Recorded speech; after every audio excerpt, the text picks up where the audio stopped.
miss the comfort of this house. Ek gaan stap nou die dag langs die see by Langebaan. Op die sand was daar 'n bootjie. Ek het na die bootjie toe gestap en ingeklim. Die bootjie was lekker stewig op die sand, nie gekantel. Mens kon lekker veilig daar voel. Whispers out. Come on in,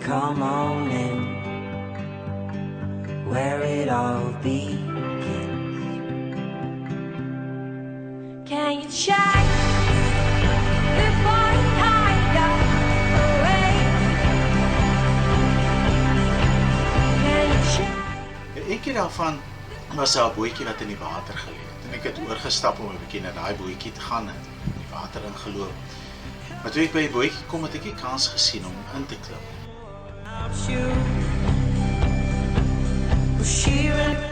Toch weet ek, vir 'n boot om regtig boot te kan wees, moet dit op die water wees. Die boot op die sand voel dalk vas en veilig, maar dit kan nie eintlik beweeg nie. Dit steek vas daar. Die boot op die water is vry om te beweeg. Dit kan uitvaar in die waters. Op die water is die boot in sy element. Die boot is gemaak om op die water te wees. Can you check before you hide away? Can you check before you hide away? Dit het my laat dink aan die weergeboorte waarvan Jesus praat, die nuwe lewe wat die Gees gee. Jesus sê 'n mens wat uit die Gees gebore word, sy lewe is vry en onvoorspelbaar soos die wind wat waai. Nikodemus verstaan hom glad nie, want Nikodemus werk met dit wat vas en voorspelbaar is.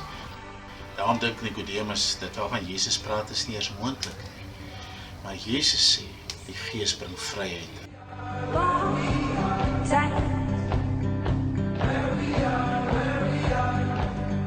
We sleep all day.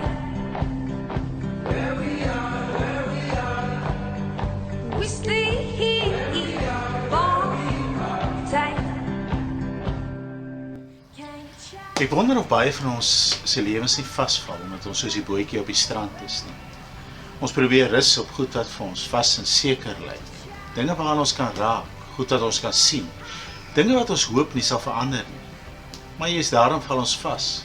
Dit voel vir ons, daar's nie beweging nie, daar's nie lewe nie.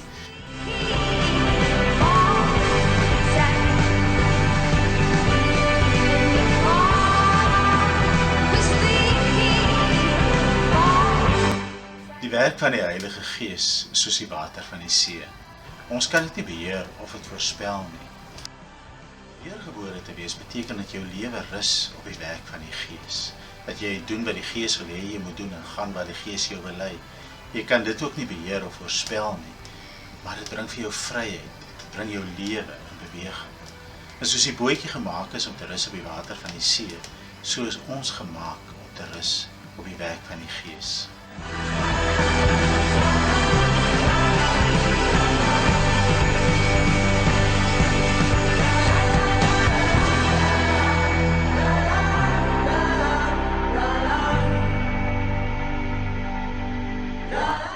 Jy in hierdie tyd ontdek wat dit is om te rus in die werk van die Gees en mag jy die vryheid van die Gees in jou eie lewe ontdek.